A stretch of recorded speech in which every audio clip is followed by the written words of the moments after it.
हम्म। चलिए, आप सभी को नमस्कार। मैं राजन मोगा और आप सभी को अर्थशास्त्र की क्लास में स्वागत करते हैं। आप सभी जान रहे हैं कि अर्थशास्त्र की 2 वर्षीय क्लासेस प्रारंभ है और मैं रेगुलर आपकी क्लासेस ले रहा हूं। और आज हम लोग मैक्रो इकोनॉमिक्स को सेकेंड यूनिट पर है, यानी द्वितीय यूनिट पर है। अब देखिए, बहुत सारे बच्चों का एक भ्रम होगा। अब जैसे मेरे सामने सिप्रा है, सिप्रा ने क्वेश्चन किया मुझसे कि सर, इन्वायरमेंटल अकाउंट्स को आपने नहीं पढ़ा है। देखिए, मैं पढ़ाऊंगा, लेकिन किसी दिन पढ़ा दूंगा, क्योंकि इन्वायरमेंटल इकोनॉमी बहुत इंपॉर्टेंट है नहीं, आप एग्जाम में आएगा नहीं।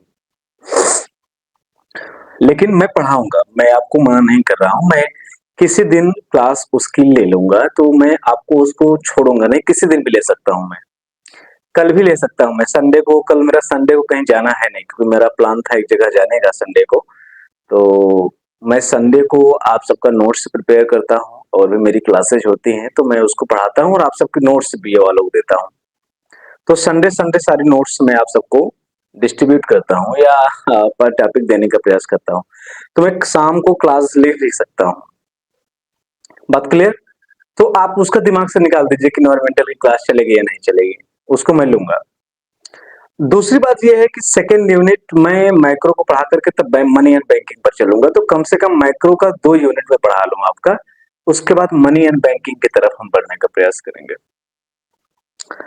अब देखिए, एक चीज ध्यान दीजिएगा कि जो बच्चे क्लास में नए हैं वो इस प्लेटफॉर्म से जुड़ने का प्रयास करिएगा, जो आपका एकमात्र ऑनलाइन प्लेटफॉर्म है जो इकोनॉमिक्स इलाहाबाद यूनिवर्सिटी के सिलेबस को कवर कराता है या पढ़ाने का प्रयास करता है। इसके अलावा मेरे अलावा कोई ऑनलाइन माध्यम में अर्थशास्त्र पढ़ाता नहीं है, क्योंकि मैं इलाहाबाद विश्वविद्यालय का विद्यार्थी रहा हूँ। इलाहाबाद विश्वविद्यालय से मेरी सारी पढ़ाई कंप्लीट हुई है। तो मैंने इलाहाबाद के विद्यार्थियों के लिए सोचा, और हालांकि ये नया प्लेटफॉर्म नहीं है, ऑनलाइन जगत में ये नया प्लेटफॉर्म है। ऑफलाइन तो मुझे पढ़ाते हुए लगभग 5 साल हो गए। तो बीए की जो क्लास पढ़ा रहा हूँ मैं, लगभग 2020 से पढ़ा रहा हूँ, कोरोना काल पहले से। तो 5 साल ऑलमोस्ट हो गए मुझे पढ़ाते हुए ग्रेजुएशन वालों को। तो आपसे जुड़ने का प्रयास करिए। दूसरी बात, आज भी मैंने लेक्चर को अनलिस्टेड नहीं किया, हालांकि मैंने सिप्रा से कहा था कि आज मैं क्लास को अनलिस्टेड कर दूंगा, लेकिन किया नहीं। क्लास अनलिस्टेड मोड में कल क्लास अगर चलेगी, ठीक, मंडे से सारी क्लासेस प्राइवेट मोड में चलेंगी, और जो विद्यार्थी एडमिशन लिए हैं उस क्लास का आनंद ले पाएंगे। जो एडमिशन नहीं लिए हैं वो क्लास नहीं देख पाएंगे, इसमें कोई दो राय नहीं है। क्योंकि जो बच्चे क्लास में फीस पेड किए हैं उनकी जिम्मेदारी है, उनके अनुसार मुझे आगे बढ़ना है, और जो एडमिशन नहीं लिए वो एडमिशन लेकर क्लास को रेगुलर करने का प्रयास करें। और बच्चे बहुत लापरवाह टाइप के हैं, बैक वगैरह लगता है तब उनको याद आती है, तब मेरे पास मैसेज करेंगे सर नंबर कैसे कम हो गया। भाई, इकोनॉमिक्स है, अगर आप रेगुलर क्लास नहीं करेंगे, बहुत सारे बच्चे डी कुमार के बेस पर आगे बढ़ने का प्रयास करते हैं, और इकोनॉमिक्स में मैं बार बार कहता हूँ कि डी कुमार काम नहीं करेगा विद्यार्थियों। तो अगर कोई बच्चा ये सोच रहा हो कि हम डी कुमार में बहुत अच्छा कर लेंगे, या डी कुमार से पढ़ करके गुड इवनिंग कृति, डी कुमार से पढ़कर हम बहुत अच्छा मामला सेट कर लेंगे, तो ऐसा है नहीं। आप डी कुमार में बहुत बेस्ट नहीं कर पाएंगे। बात क्लियर? तो मेरे कहने का मतलब ये है कि आप किताबों को पढ़िए। आजकल की जनरेशन किताब पढ़ना ही नहीं चाहती। तो आप प्रयास ये करें, आप किताबों को पढ़िए, आप किताबें के ऊपर अपने डिपेंडेंसी दे। ऐसा नहीं मैं पढ़ा, मैं एक टीचर क्या होता है, एक टीचर एज ए गाइडर, एक टीचर सिर्फ आपका गाइडर है। अब आपको कैसा परफॉर्मेंस करना है ये आपकी जिम्मेदारी है। हम जो कवर कराएंगे वो सबका लेक्चर होगा। हिंदी मीडियम, इंग्लिश मीडियम, जो भी किताबें आप लोग देखेंगे मेरा लेक्चर सबको मिलेगा। सरलीकरण करके हम पढ़ाने का प्रयास करते हैं। तो जब आप किसी भी टॉपिक को या किसी भी थियरी को या किसी भी मॉडल्स को जब आप लोग लेक्चर देख लेते हो, तो आपके अंदर इतनी कैपेसिटी आ जाती है कि हम इस लेक्चर को आप किताब से पढ़ेंगे तो मुझे समझ में आ जाएगा, है कि नहीं? तो जब आप उस लेक्चर को किताब से पढ़ेंगे तो आपको, जैसे मैं सेज लॉ ऑफ मार्केट पढ़ा रहा हूं, तो आप सेज लॉ ऑफ मार्केट को एहसन लाल से भी पढ़िए, सेज लॉ ऑफ मार्केट को आप छिंगन से भी पढ़िए, सेज लॉ ऑफ मार्केट को आप एच एल आहूजा से भी पढ़िए। तो आपको समझ में आएगा कि अच्छा अच्छा, मतलब सर ने हमें समझाया, इसका मतलब ये हो सकता है। बात क्लियर? लापरवाह नहीं बनना, लेजी नहीं बनना है। आपकी जिम्मेदारी है। आप अगर किताब पढ़ना छोड़ देंगे तो आपकी हैबिट छूट जाएगी। और जब आपकी हैबिट छूट जाएगी तो आप आगे चलकर किताब पढ़ना पसंद नहीं करोगे। आजकल की जनरेशन किताब नहीं टच करती। मैं कटरा में जाता हूँ, बुक डिपो वाले मेरे मित्र भी हैं, तो कहते हैं सर इस समय लड़के 10% भी किताब नहीं खरीदते। पहले पूरे विश्वविद्यालय में बच्चे किताब खरीदते थे, सिस्टमेटिक पढ़ाई करते थे। आजकल के बच्चे नोट्स पर डिपेंड हो गए हैं। कोई किसी से पढ़ना नहीं चाहता, वो डायरेक्ट उनको पीडीएफ मिल जाए, रटे, एग्जाम पास करें। कैसे क्रिएटिव माइंड होगा आपका? अगर आप किताब नहीं पढ़ेंगे तो आपका माइंड क्रिएटिव नहीं हो पाएगा, आपकी सोच डेवलप नहीं हो पाएगी। तो आप प्लीज किताबों को पढ़िए। आप ठीक है, आपने कोचिंग ज्वाइन किया, आप पढ़ रहे हो, तो मैं तो आपको सब कुछ दूंगा ही दूंगा, लेकिन आप किताब पढ़िए। आप सिर्फ लेक्चर पर डिपेंड मत रहिए, आप सिर्फ नोट्स पर डिपेंड मत रहिए। हम लोग आपके मार्क को आसान कर देते हैं, लेकिन आप लोग भी किताबों को पढ़िए, किताब को नेग्लेक्ट मत करिए, किताब खरीदिए, किताब अपने पास रखिए। हमारे पास बहुत सारी किताबें हैं, अगर मैं कैमरे को इस तरफ घुमाता हूँ तो आप देखेंगे 3-3 4-4 अलमारियां हैं जो मेरी किताब से भरी हुई हैं। मुझे किताब पढ़ने का बहुत शौक है, और अर्थशास्त्र में खासकर विद्वानों की किताबें आप देखेंगे। अमर सेन का नाम आप लोगों ने सुना होगा। अमर्त्य सेन ने 9 एडिशन छापा हुआ है, 9 किताबें हैं अमर सेन की। मेरे पास 9 किताबें हैं अमर सेन। आप क्रिएटिव माइंड अपने आप को जिज्ञासु बनाइए, आगे बढ़िए आप लोग। हालांकि ये सब मामला अलग है। तो मेरे सामने बीए द्वितीय वर्ष का सिलेबस है, और बहुत सारे बच्चों के मन में एक प्रश्न आ रहा होगा कि सर यूनिट फर्स्ट में सबसे पहला जो टॉपिक है वो है आपका employment theory, classical theory. Employment theory का मतलब क्लासिकल थियरी। और जब भी मैं एम्प्लॉयमेंट थियरी की बात करूंगा उसमें क्लासिकल की विचारधारा भी आएगी और उसमें किन्स की भी विचारधारा आएगी। बात क्लियर?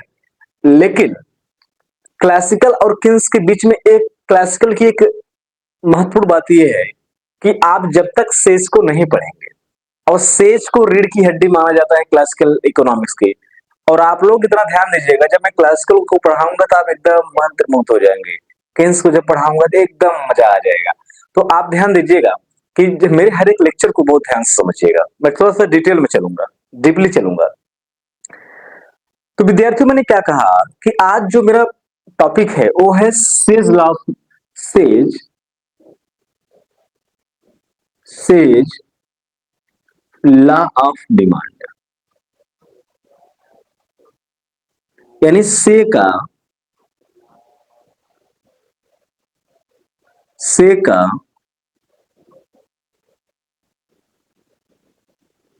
बाजार नियम।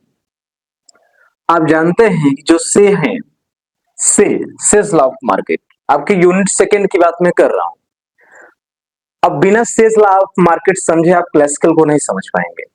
अगर क्लासिकल को समझना है तो आपको सेज लॉ ऑफ मार्केट के कंसेप्ट को समझना होगा। और अगर आप सेज लॉ ऑफ मार्केट के कंसेप्ट को नहीं समझेंगे तो आप पूरी तरीके से आप क्लासिकल को नहीं समझ पाएंगे। तो आप क्लासिकल को समझें, तो क्लासिकल को समझने से पहले आपको सेज लॉ ऑफ मार्केट की बातों को समझना होगा। तो सेज लॉ ऑफ मार्केट क्या कहलाता है, किसे कहते हैं सेज लॉ ऑफ मार्केट? मैं आपको एक चीज यहां पर समझाऊंगा। क्लासिकल को, यानी सेज लॉ ऑफ मार्केट को क्लासिकल क्लासिकल इकोनॉमिस्ट का या इकोनॉमिक्स का, क्लासिकल इकोनॉमिस्ट का रीढ़ की हड्डी माना जाता है, रीढ़ की हड्डी माना जाता है। जिस तरीके से एक ह्यूमन बॉडी में, एक ह्यूमन के बॉडी में ये जो हमारा स्पाइनल कॉर्ड है, अगर इस स्पाइनल कॉर्ड को हटा दिया जाए तो एक व्यक्ति खड़ा तक नहीं हो सकता, एक व्यक्ति चल नहीं सकता। ठीक इसी तरीके से क्लासिकल इकोनॉमिक्स की पूरी विचारधारा, आप जानते हैं क्लासिकल में जेबीसे आते हैं, क्लासिकल में माल्थस आते हैं, क्लासिकल में एडम स्मिथ आते हैं, है कि नहीं? ये सब जितने भी अर्थशास्त्री हैं, जेएस मिल वगैरह, डेविड रिकार्डो, जेएस मिल, माल्थस, एडम स्मिथ, ये सब सारे क्लासिकल इकोनॉमिक्स की श्रेणी में आते हैं। तो जो क्लासिकल इकोनॉमिक्स की विचारधारा है वो पूरी की पूरी सेज लॉ ऑफ मार्केट की डिमांड पर टिकी हुई है। इसलिए सेज लॉ ऑफ मार्केट को क्लासिकल इकोनॉमिक्स की रीढ़ की हड्डी माना जाता है। यानी ये माना जाता है कि क्लासिकल इकोनॉमिक्स की जो पूरा मॉडल है, पूरा सिद्धांत है, वो जेबीसे के सेज लॉ ऑफ मार्केट पर डिपेंड है। अब जेबी सेज का एक प्रसिद्ध स्टेटमेंट आता है। जेबी सेज कहते हैं supply creates its own demand. बहुत ध्यान से समझिएगा, यानी पूर्ति पूर्ति अपने मांग का सृजन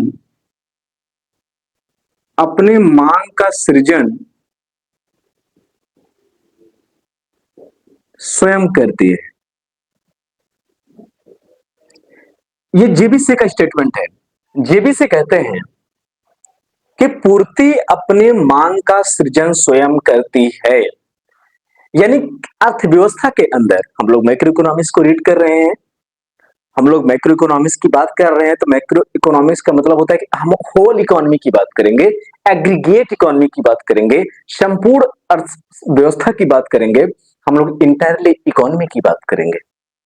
हम लोग मैक्रो इकोनॉमिक्स को रीड नहीं कर रहे हैं, हम लोग किसी एक फर्म की बात नहीं कर रहे हैं, हम लोग किसी एक इंडस्ट्री की बात नहीं कर रहे, हम लोग इंटायर इकोनॉमी की बात कर रहे हैं, क्योंकि हम लोग मैक्रो इकोनॉमिक्स की बात कर रहे हैं, समष्टि की चर्चा कर रहे हैं।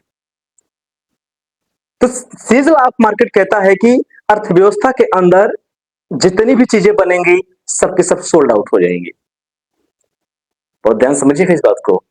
और पूरी की पूरी क्लासिकल इकोनॉमिक्स अगर हम सन 1800 से अगर हम देखें तो 1930 तक पूरी की पूरी क्लासिकल की विचारधारा सीजनल ऑफ मार्केट की इसी विचारधारा पर चलती रही कि अर्थव्यवस्था में जितनी भी चीजें बनेंगी सबके सब सोल्ड आउट हो जाएंगी, सबके सब बिक जाएंगी। सन 1800 लेकर 1930 तक जब तक किन्स नहीं आ जाता है मार्केट में, जब किन्स आ जाता है अर्थशास्त्र की दुनिया में, तो क्लासिकल फेल होते हैं। हालांकि मैं किन्स की बात यहां पर नहीं करूंगा। जब मैं किन्स की चर्चा उसकी एम्प्लॉयमेंट थियरी की बात करूंगा तो मैं किन्स की चर्चा वहां पर करूंगा, आप लोग कंफ्यूजन में आ जाएंगे, तो मैं आप सबको कंफ्यूजन में डालना नहीं चाहता। मैं डायरेक्ट सिर्फ क्लासिकल तक बात अपनी सीमित रखना चाहूंगा और क्लासिकल का लिंक करूंगा सीजनल ऑफ मार्केट से। और डायरेक्टली ये माना जाता है कि सीजनल ऑफ मार्केट हम लोग क्लासिकल, क्योंकि says is also classical economist. तो सीजनल ऑफ मार्केट क्या कहता है कि supply creates in on demand. आप पूर्ति करो, मांग की टेंशन छोड़ दो। Supply creates in on demand, पूर्ति अपने मांग का सृजन करती है। इसका मतलब क्या होता है विद्यार्थियों कि तुम उत्पादन करो, तुम प्रोडक्शन करो और हाई लेवल पर प्रोडक्शन करो। अब तुम डिमांड की टेंशन छोड़ दो, डिमांड ऑटोमेटिक मार्केट में आ जाएगी। इसका मतलब यह है कि अभी की अभी पूरी क्लासिकल विचारधारा या क्लासिकल का जितना मॉडल है वो सिर्फ उत्पादन पर ध्यान दे रहा है। उत्पादन करो बिक जाएगा, उत्पादन करो बिक जाएगा, उत्पादन करो बिक जाएगा। इस बात की गारंटी लेकर बैठे हुए हैं आपके जेबी से। जेबी से कहते हैं भैया तुम उत्पादन करो तो मांग की टेंशन छोड़ दो, मांग तो ऑटोमेटिक मार्केट के अंदर हो जाएगी। अगर मैं इस बात को थोड़ा सा दोहराऊं और अपने बात को थोड़ा सा आगे लेकर चलूं तो क्लासिकल की एक बहुत बड़ी विचारधारा है डिवीजन ऑफ लेबर। क्लासिकल की एक बहुत बड़ी विचारधारा है division of labour. Division of labour बहुत ध्यान से समझिएगा, नहीं दिमाग से उड़ जाएगा सब। जिसे हिंदी में कहते हैं श्रम का विभाजन। श्रम का विभाजन। अब जैसे मैं एक एग्जांपल लूं, आप लोग पंजाब का नाम सुना होगा, आप लोगों ने हरियाणा का नाम सुना होगा, आप लोगों ने पश्चिम बंगाल का नाम सुना होगा। अगर मैं देवरिया की बात करूं तो आप लोगों ने देवरिया का नाम सुना होगा। तो मैं यहां पर एक पंजाब लेता हूं और आप जानते हैं एक पंजाब स्टेट है, एक पंजाब स्टेट है जो आप देखते हैं कि सबसे ज्यादा वीट का उत्पादन करता है। किसका उत्पादन करता है विद्यार्थियों? वीट का उत्पादन करता है। हरियाणा भी है, वीट का उत्पादन करता है। पश्चिम बंगाल आप जाइए, चावल का उत्पादन ज्यादा करता है। ऐसे हर स्टेट की अपनी एक अलग खूबी है जो अपने एक स्पेसिफिक प्रोडक्ट में वहां के लेबर्स अपने आप को ज्यादा दक्ष महसूस करते हैं। वहां की इन्वायरमेंट, वहां का पर्यावरणीय संतुलन ऐसा है कि वहां पर उस प्रोडक्ट के लिए अनुकूल वातावरण होता है और वो प्रोडक्ट या वो फसल या वो वस्तु वहां पर सुगमता पूर्वक आसानी से उपजाई जा सकती है। जहां धान की खेती अधिक होती है वहां पर धान के लिए वातावरण अच्छा होगा। जहां पर चाय की खेती की जाती है वहां पर चाय के लिए वातावरण बेहतर होगा। जहां पर ज्यादा से ज्यादा मोटे अनाजों का उत्पादन होता है, जैसे आप राजस्थान साइड चले जाइए, आपको ज्वार बहुत ज्यादा मिलेंगे, आप बाजरा का ज्यादा मिलेंगे, है कि नहीं? लेकिन मैं मेरे कहने का तात्पर्य यहां पर यह है कि पंजाब का एक समृद्ध किसान सबसे ज्यादा वीट का उत्पादन करेगा, और जब वो वीट का उत्पादन करेगा तो वीट का उत्पादन करने के बदले वो किसकी डिमांड करेगा? वीट का उत्पादन करने का मतलब ये उसकी सप्लाई करेगा। किसकी सप्लाई करेगा? वीट की सप्लाई करेगा। और इसके बदले में मांग किसकी करेगा? राइस की। अब मान के चलिए शर्ट की, शूज की, ज्वेलरी की, इसके बताओ लग्जरी कार की। जरा समझिएगा इस बात को। मेरे सामने सिप्रा है, मेरे सामने कृति है। कृति कहती है कि सर हमारे यहाँ धान का उत्पादन बहुत ज्यादा होता है, तो हमारे यहाँ के समस्त किसान हैं वो धान का उत्पादन करते हैं। तो कृति को धान का प्रोडक्शन तो किया, लेकिन कृति को तो साड़ी भी चाहिए, कृति को दाल भी चाहिए, कृति को जो है कि स्नान करने के लिए साबुन भी चाहिए। मतलब किसी वस्तु का प्रोडक्शन इसलिए किया जाता है क्योंकि हमें किसी वस्तु की मांग करनी है। बहुत ध्यान समझिएगा इस बात को। अगर हम अपनी मांग को बढ़ाना चाहते हैं तो हमको उत्पादन या प्रोडक्टिविटी या प्रोडक्शन ज्यादा करना होगा। सिप्रा कहेंगे सर हमारे यहां सिर्फ और सिर्फ आलू की खेती होती है, हमारे पिताजी की इच्छा है कि हमारे पिताजी एक बीएमडब्ल्यू कार लेना चाहते हैं, तो अगर आप बीएमडब्ल्यू कार लेना चाहती हैं तो आपको आलू के प्रोडक्शन को, आलू की प्रोडक्टिविटी को ज्यादा करना पड़ेगा। मेरी बातों को समझिएगा, मैं कहना क्या चाह रहा हूं आपको। तो इसका मतलब यह होता है कि किसी एक वस्तु का उत्पादन किसी एक वस्तु का मांग का कारण बनती है। In classical view, in classical concept, under the classical concept. और आपको एक चीज बता दूं, एक टर्म मैं वो प्रयोग करने जा रहा हूं, बहुत ध्यान से समझिएगा। Under classical, under under classical उन्होंने एक बात किया था, बार्टर सिस्टम। कितने लोग जानते हैं बार्टर सिस्टम क्या है? जिसको हम लोग कहते हैं वस्तु विनिमय प्रणाली। वस्तु विनिमय प्रणाली, वस्तु विनिमय प्रणाली कितने लोग जानते हैं? वस्तु विनिमय प्रणाली का मतलब होता है वस्तु के बदले वस्तु देना। हम किसी एक वस्तु को देंगे और किसी एक वस्तु को प्राप्त करेंगे। That called is barter system.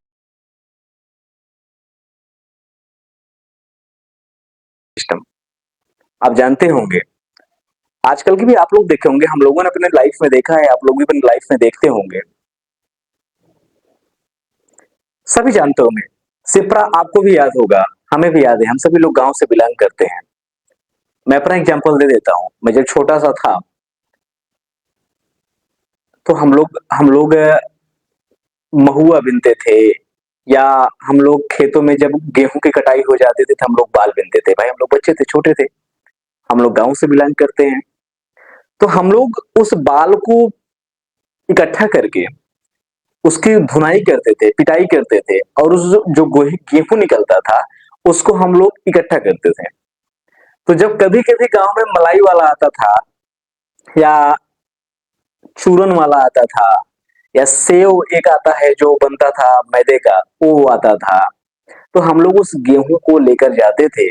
उसके बदले में मलाई लेते थे, आइसक्रीम लेते थे, उसके बदले में हम लोग चूरन लेते थे, उसके बदले में हम लोग सेव लेते थे कि नहीं लेते थे? तो हम लोग एक तरफ से सेव दे रहे हैं और दूसरी तरफ से आइसक्रीम प्राप्त कर रहे हैं। एक तरफ से दे रहे हैं, दूसरी तरफ से चूरन प्राप्त कर रहे हैं। That called is barter system, वस्तु के बदले वस्तु देना। और पूरी की पूरी क्लासिकल विचारधारा बार्टर सिस्टम पर काम कर रही थी। किस सिस्टम पर काम कर रही थी? बार्टर सिस्टम पर काम कर रहे थे। हालांकि मैं मुद्रा के सिस्टम पे देखने का प्रयास करूंगा। और कुछ समय के बाद जब भारत का जब द्वितीय विश्व युद्ध जब प्रथम विश्व युद्ध कंप्लीट हुआ, तो कहीं न कहीं मनी मार्केट की बात की जाने लगी। लेकिन हम लोग अभी बार्टर सिस्टम तक ही सीमित रहेंगे। तो सीजनल मार्केट क्या कहता है कि जब मार्केट में वीट का प्रोडक्शन हुआ, वीट की सप्लाई की गई और इसी वीट के बदले में हम लोगों ने कितना डिमांड कर लिया, शर्ट का डिमांड किया, शूज का डिमांड किया, या इसके बदले में लग्जरी कार का डिमांड किया। मतलब एक तरफ उत्पादन किया जा रहा है और दूसरी तरफ हम वस्तु का मांग कर रहे हैं। किसी एक वस्तु का उत्पादन किसी दूसरी वस्तु का मांग का कारण बन रहा है। इसका मतलब कि जब अर्थव्यवस्था के अंदर सप्लाई, और अगर हम इस वीट के प्रोडक्शन को अगर हम सप्लाई मान ले, अगर वीट के प्रोडक्शन को हम सप्लाई मांग ले, तो इसका मतलब ये सप्लाई और उसके बदले में हम लोगों ने डिमांड किया, तो सप्लाई और डिमांड जब दोनों आपस में बराबर हो जाते हैं, तो अर्थव्यवस्था के अंदर किस तरीके की बेरोजगारी। और आप जानते हैं अर्थव्यवस्था के अंदर क्लासिकल इकोनॉमिक्स अर्थात sales law of market, there is no unemployment. उन्होंने अनएम्प्लॉयमेंट के कंसेप्ट को स्वीकार ही नहीं किया। यानी sales law of market and all classical economist, there is no exist unemployment and exist is voluntary unemployment only. यानी unemployment is a temporary phenomena. यानी अर्थव्यवस्था के अंदर अगर बेरोजगारी आएगी तो एक टेम्पोररी फिनोमिना है, वो ऑटोमेटिकली मार्केट के द्वारा ऑटो रिकरेक्ट कर लिया जाएगा, उसे सही कर लिया जाएगा। किसी तरीके से गवर्नमेंट के इंटरवेंशन की बात नहीं किया इन्होंने, गवर्नमेंट कोई इंटरफेयर नहीं करेगा, किसी तरीके से कोई बाहर इसमें काम नहीं करेंगी। मार्केट का जो इनविजिबल हैंड है, मार्केट का, बहुत ध्यान समझिएगा, मेरे सारे टर्मोलॉजी को ध्यान दीजिएगा। इनविजिबल हैंड, इनविजिबल हैंड का कंसेप्ट एडम स्मिथ ने दिया है, जिसको हम लोग अदृश्य हाथ का सिद्धांत कहते हैं। Power of market and power of market demand and power of market supply. तो डिमांड और supply that called is invisible hands. Invisible hands theory में हम लोग power of market demand and power of market supply की बात करते हैं। ये ऑटोमेटिकली जो भी समस्या आएंगी अर्थव्यवस्था के अंदर, उससे ऑटो रिकरेक्ट कर लिया जाएगा।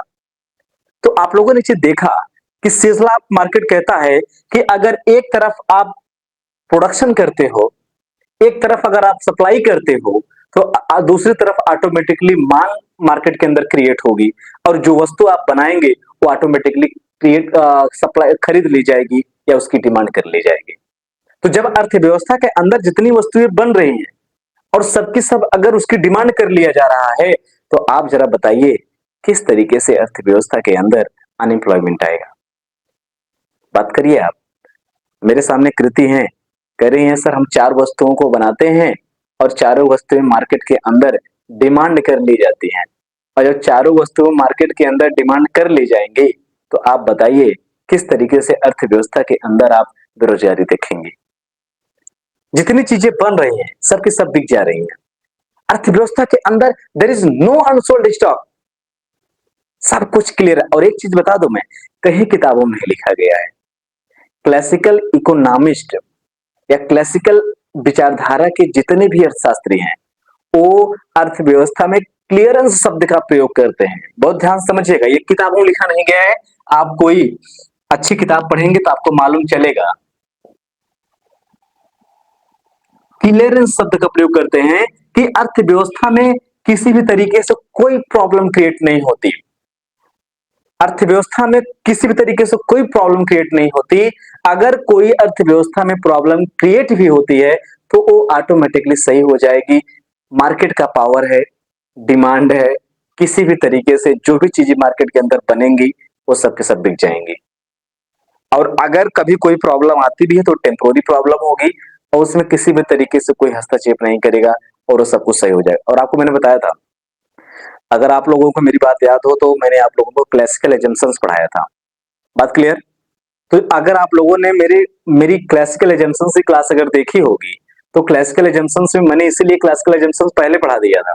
अगर सारे बच्चों मेरे क्लास को देखकर आए होंगे कि क्लासिकल एजम्पशंस क्या है, वहां पर हम लोगों ने गवर्नमेंट इंटरवेंशन की बात किया था, जिसे हम लोग लेसस फेयर की पॉलिसी कहते हैं, जो क्लासिकल इकोनॉमिक्स इस चीज को स्वीकार करते हैं।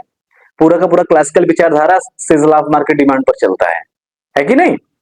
तो वो कम से कम आप लोग देख कर आइए, तभी यहाँ पर दिमाग काम करेगा, आपका अन्यथा दिमाग काम नहीं करेगा।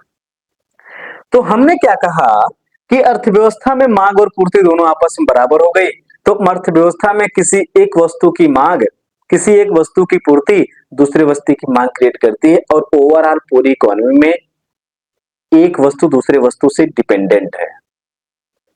यानी आप देखेंगे एक आटा की इंडस्ट्री गेहूं की इंडस्ट्री से किस तरीके से डिपेंड है, गेहूं की इंडस्ट्री एक सीमेंट की इंडस्ट्री से किस तरीके से डिपेंड है, आटा की इंडस्ट्री एक स्टील की कंपनी मोबाइल कंपनी से इंडस्ट्री किस तरीके से कोलरेट है, यानी डिपेंड है, एक दूसरे से जुड़ी हुई है, संबंधित है। किसी एक का उत्पादन किसी दूसरे का मांग होगा, किसी दूसरे का उत्पादन किसी तीसरे का मांग होगा, किसी चौथे का उत्पादन पांचवे का मांग होगा। तो इसका मतलब ये होगा कि अगर आप उत्पादन करेंगे तो इसका मतलब आप अर्थव्यवस्था के अंदर मांग को भी क्रिएट करेंगे। तो जितना चीजें बनेंगी वो सबकी सब बिक जाएंगी, और जितनी चीजें बनेंगी जब सब बिक जाएंगी तो अर्थव्यवस्था में कोई अनएम्प्लॉयमेंट नहीं होगा। क्लासिकल इकोनॉमिक्स ये मानकर चलते हैं कि अगर अर्थव्यवस्था में कोई अनएम्प्लॉयमेंट अगर पाया जाएगा तो वो टेम्पोररी होगा, that called is voluntary unemployment, ऐच्छिक बेरोजगारी।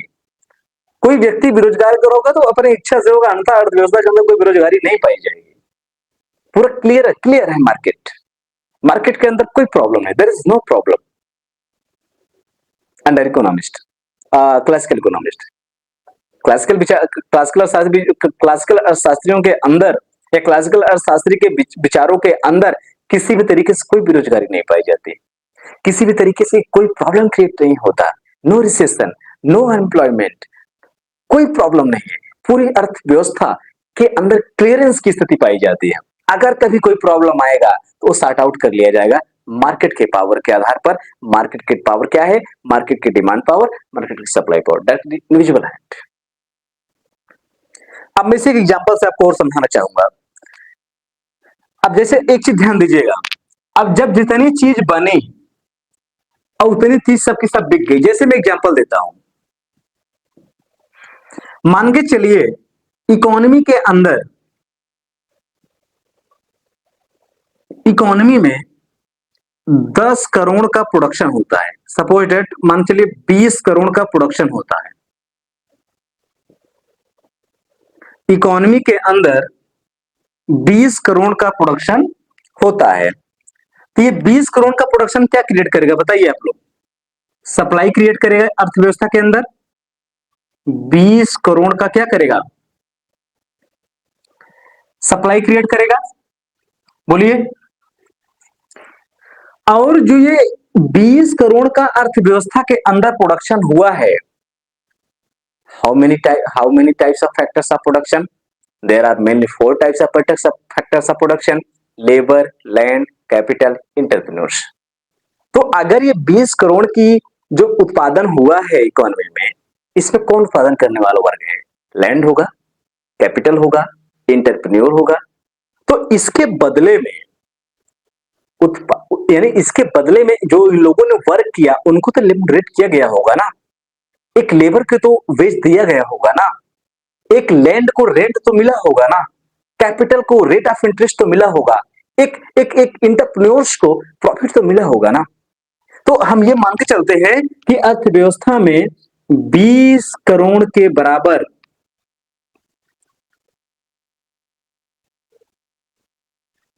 20 करोड़ के बराबर फैक्टर्स इनकम कितनी हो गई मार्केट के अंदर? इकोनॉमी में 20 करोड़ के बराबर फैक्टर्स इनकम जनरेट हुई। और फैक्टर्स इनकम का मतलब कार्य के बदले income, that called is factor income. हमने नेशनल इनकम की क्लास में डिटेल में समझाया है आप सभी को। अब ये जो 20 करोड़ की फैक्टर इनकम है वो अर्थव्यवस्था में demand for goods and services, अर्थव्यवस्था के अंदर 20 करोड़ का मांग क्रिएट करेगा। और आप देखेंगे इस तरीके से एक सर्किल कंप्लीट होती है जिसे हम लोग कहते हैं full employment. Full employment, 20 crore का प्रोडक्शन किया, 20 करोड़ के बराबर हमने फैक्टर्स इनकम जनरेट किया, और फैक्टर्स इनकम जो है वो पूरी तरीके से अर्थव्यवस्था के अंदर 20 करोड़ की मांग जनरेट की। जितना हमने सप्लाई किया वो सबके सब मांग बराबर हो गई ना। तो अगर हम इस चीज को एक टेक्निकल वर्ड दें, aggregate demand is equal to aggregate supply. Aggregate demand is equal to aggregate supply. अर्थव्यवस्था के अंदर Say's law of market demand के अनुसार हमेशा किसी भी अर्थव्यवस्था में समग्र पूर्ति या समग्र मांग समग्र पूर्ति के बराबर होता है, या समग्र पूर्ति समग्र मांग के बराबर होती है। और आप जानते हैं जब समग्र पूर्ति समग्र मांग के बराबर होती है तो अर्थव्यवस्था में फुल एम्प्लॉयमेंट तो एग्जिस्ट करेगा ही करेगा। अर्थव्यवस्था में किसी भी तरीके से कोई प्रॉब्लम क्रिएट नहीं होगी। प्रॉब्लम तब क्रिएट होगी, यहां per phase law of market कहता है there is no over production, no over production and there is no under production.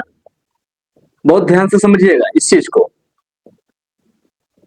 Says law of market कहता है कि जब सप्लाई और डिमांड दोनों आपस में बराबर हैं तो there is no over production and there is no under production. इसका मतलब समझिए, अगर ओवर प्रोडक्शन हो जाता है अर्थव्यवस्था में, मान के चलिए कि मांग करने वाले 100 लोग हैं और हमने 110 वस्तुओं का उत्पादन कर दिया, तो 10 वस्तु ऐसी होगी जिसकी मांग नहीं हो पाएगी। और जब 10 वस्तु ऐसी जिसकी मांग नहीं हो पाएगी तो अर्थव्यवस्था में प्रॉब्लम क्रिएट होगा, ओवर प्रोडक्शन हो जाएगा। और जब ओवर प्रोडक्शन हो जाएगा तो एक उत्पादक करता, एक प्रोड्यूसर्स लेबर की छटनी करेगा और अर्थव्यवस्था में अनएम्प्लॉयमेंट आ जाएगा, बेरोजगारी की दशा उत्पन्न हो जाएगी। और अंडर प्रोडक्शन का मतलब ये होता है कि मांग करने वाले 100 हैं और उत्पादन आपको 90 का कर रहे हैं, तब पर भी अर्थव्यवस्था में प्रॉब्लम क्रिएट हो जाएगी। तो सेज लॉ ऑफ मार्केट का कहने का मतलब यहां पर ये है कि अर्थव्यवस्था में there is no under production, there is no over production, तब आप फुल एम्प्लॉयमेंट के लेवल को प्राप्त कर पाएंगे, अन्यथा प्राप्त नहीं कर पाएंगे। अच्छा, मैं आपको एक मजेदार की बात बताऊं। जो सेज लॉ ऑफ मार्केट कह रहा है कि मान के चलिए कि अर्थव्यवस्था में मान के चलिए कि 5,000 रुपए का क्या हुआ, फैक्टर इनकम प्राप्त हुआ, और हमने 5,000 रुपए के बराबर वस्तुओं का डिमांड कर लिया। क्या आपको ऐसा लगता है, ये क्लासिकल इकोनॉमिक्स की विचारधारा है कि 5,000 रुपए के बराबर अर्थव्यवस्था में, हालांकि इनकम बड़ी भी हो सकती है, लेकिन मैं समझाने के लिए आपको ले रहा हूं कि सपोज दैट अर्थव्यवस्था में 5,000 की इनकम जनरेट हुई, factors income, land, labour, capital, entrepreneurs ने काम करके शानदार तरीके से उत्पादन किया, और उत्पादन करने के बाद उन्होंने 5,000 रुपए का क्या किया, इनकम जनरेट किया, that called is factor income. और फैक्टर इनकम जो प्राप्त किया उससे इन्होंने 5,000 का डिमांड किया। हो सकता है लैंड वाले ने चावल का डिमांड किया हो। अगर मैं इस इनकम को अलग अलग पार्ट में डिस्ट्रीब्यूट कर दूं तो मैं इसको बांट भी सकता हूं। अगर इसको मैं 4,000 लीजिए, अच्छे से बांट लेंगे आप लोग। अब मान के चलिए इसमें 4 लोग हैं, लैंड है, लेबर है, कैपिटल है, एंटरप्रेन्योर्स है, और सबको 1,000 रुपए मिला। आपको अच्छे समझा दे रहा हूं, सबको 1,000 रुपए मिला। अब इस 1,000 से यहां पर इन लोगों ने 5 प्रकार की वस्तु का मांग किया। इसने दाल का मांग कर लिया, इसने मसाला का इस्तेमाल कर लिया, इसने साइकिल खरीद लिया, इसने मान के चलिए कि चावल खरीद लिया। बहुत ध्यान समझिएगा, इन चारों ने 1,000 रुपए कमाया इधर से उत्पादन करके, जिसे हम लोग फैक्टर्स इनकम रूप में देख रहे हैं। और इन लोगों ने यहां से लेकर कर 1,000 का एक मिला दाल खरीद लिया, 1,000 का एक लोगों ने मसाला खरीद लिया, एक लोगों ने चावल खरीद लिया, एक लोगों ने मान के चलिए कि चप्पल खरीद लिया, स्लीपर खरीद लिया 1000 का। तो आप सोचिए, ये 4000 रुपए मांग क्रिएट किया। इन लोगों ने यहां पर उत्पादन किया, किसी भी सेक्टर में उत्पादन किया हो, लेकिन यहां पर इन लोगों ने मांग जनरेट कर लिया। तो demand equal to supply, supply equal to demand, और जब सप्लाई इक्वल टू डिमांड हो गया तो अर्थव्यवस्था में बेरोजगारी आएगी नहीं। जितना वस्तु बनी सबकी सब मांग कर ली जा रही, पूरा मामला टकाटक चल रहा है, पूरी इकॉनमी अरबी घोड़े की तरह तगड़क तगड़क रन कर रही है। लेकिन प्रॉब्लम कब आएगी, यहां पर लोग यहां प्रॉब्लम तब आएगी कि जैसे कोई व्यक्ति अगर अपने पैसे को सेव कर ले, जैसे इसने 1000 रुपए पाया, इसने 400 रुपए सेव कर लिया, 600 रुपए खर्च किया, इसने भी भैया 200 रुपए सेव कर लिया, 800 रुपए खर्च किया। तो अगर ऐसा हो जाए कि उन्होंने अपने पैसे को सेव कर लिया, और आप जानते हो कि y equal to C plus S, एक व्यक्ति की इनकम या तो कंज्यूम होगी या तो सेव होगी। अगर ऐसा हुआ कि उपभोक्ता पूरा का पूरा कंज्यूम कर लिया, तब तो मामला सेल ऑफ मार्केट अकॉर्डिंग सही हो जाएगा।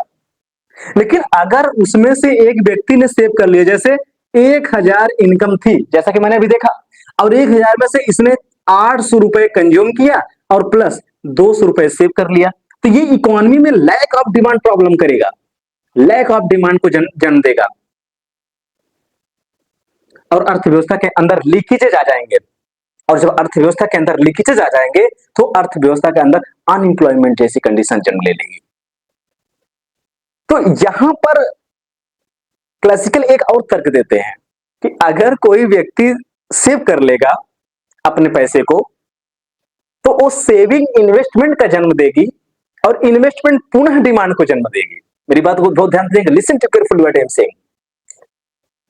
यहां पर क्लासिकल कहते हैं कि अगर अर्थव्यवस्था के अंदर सेविंग बढ़ी तो लीकेजेस नहीं आएंगे, लीकेजेस आएंगे लेकिन ये जो सेविंग है ये इन्वेस्टमेंट को जन्म देगी,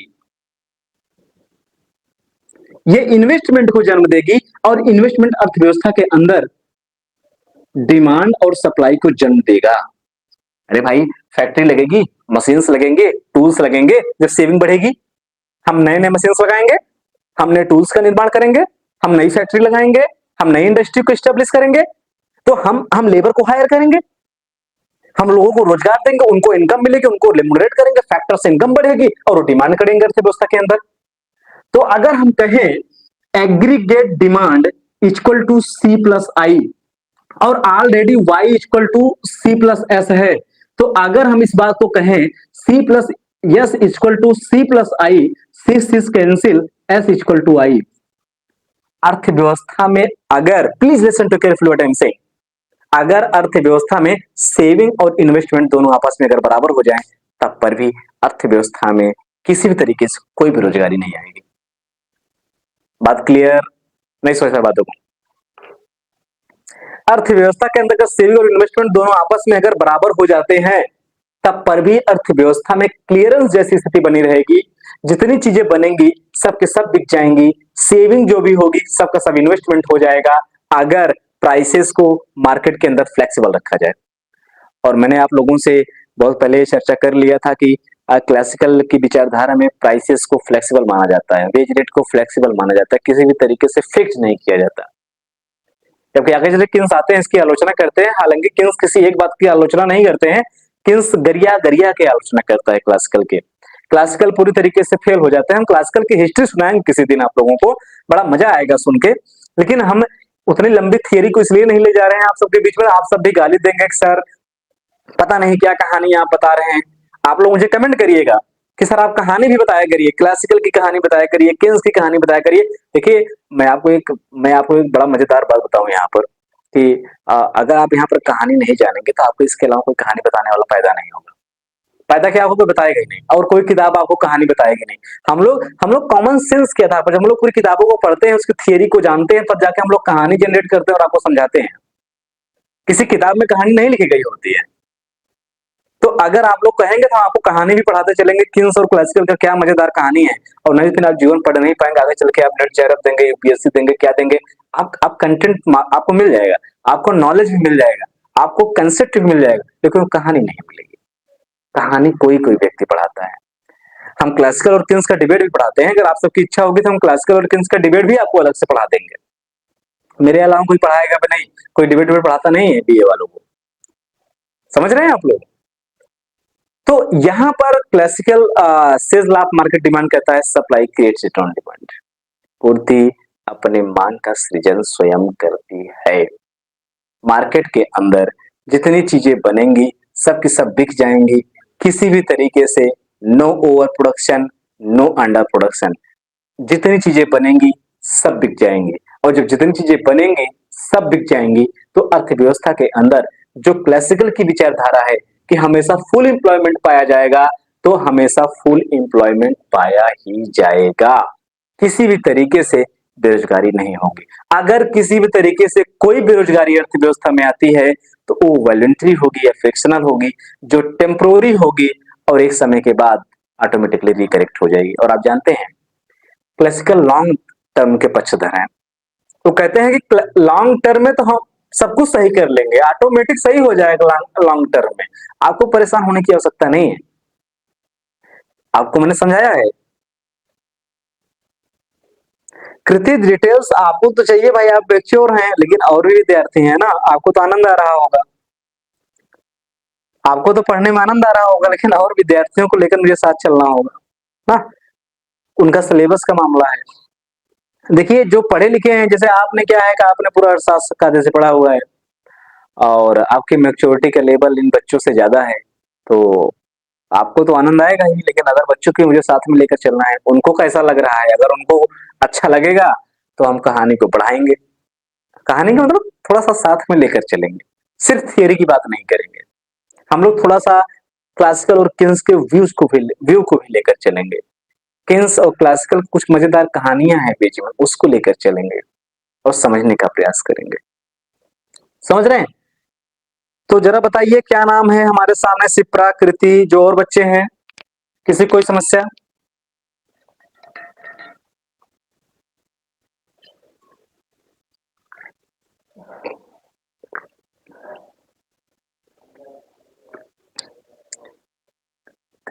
शिप्रा बोलिए, कोई समस्या हुई क्या कहीं?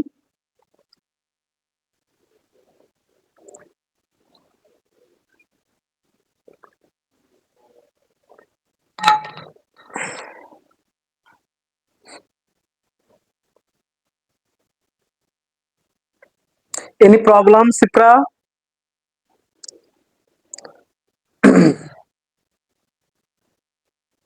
अगर कोई कहीं समस्या हो तो बोलिए भाई। आनंद आया पढ़ने में सिजला ऑफ मार्केट को? और बिना सिजला ऑफ मार्केट को समझे पूरे माइक्रो इकोनॉमिक्स में बहुत समस्या होगी। देखिए अगर आपने किन्स को अच्छे से समझ लिया और आपने क्लासिकल को अच्छे से समझ लिया, तो आने वाले समय में आपको कहीं भी कोई समस्या नहीं होगी। और बच्चे क्लासिकल और किन्स के मामले को समझ नहीं पाते। अभी मैं किन्स की एंट्री नहीं दूंगा। किन्स की एंट्री आपकी 1936 के 1930 के बाद आती है, जब 1929 में वर्ल्ड ग्रेट डिप्रेशन आता है। तो 1929 जब वर्ल्ड ग्रेट डिप्रेशन आता है, तो वर्ल्ड ग्रेट डिप्रेशन में किन्स का उदय होता है। तो किन्स की कहानी में किसी दिन पढ़ाऊंगा, आप लोग मुझे टाइम दीजिएगा, हम बड़ा आनंद आएगा आपको। तो वहां से माइक्रो इकोनॉमिक्स का जन्म होता है, ऐसा माना जाता है। और उसको हम लोग डिटेल में समझने का प्रयास करेंगे, लेकिन अभी हम लोग क्लासिकल को समझेंगे।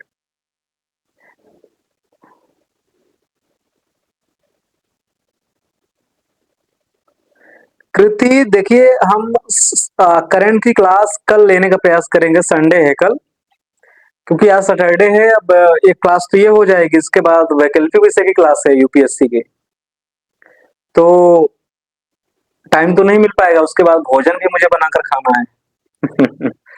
तो टाइम का भाव रहेगा।